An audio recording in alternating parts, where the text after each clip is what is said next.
17 pamilya ang nawala ng bahay sa sunog sa barangay CAA Las Piñas. Nalapnos pa ang likod ng isang residente. Nasa frontline ng balitang yan si Dave Abuel. Uneng apoy, kuya! Tumakbo na tayo!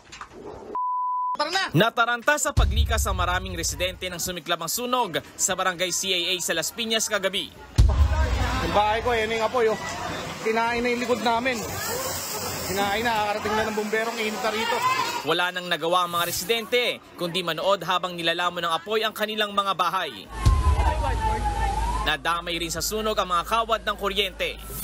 Ano, kaya magtulungan yung mga taga-CAA. Oh. May ilang residente namang nagbayanihan at nagpasahan ng timba para tulungan ang mga bombero. Kabilang sa mga nasunog ang tindahang pinapasukan ni LJ Lanillo. Naabo ang halos lahat ng kanilang paninda. Tinatapon na lang namin po yan. Tinitingnan namin po kung mayroong magagamit pa. Ang residenteng si Zali naman, nalaman na lang na may sunog nang magsisigaw ang mga kapitbahay. Kanino daw nagsimula yung apoy?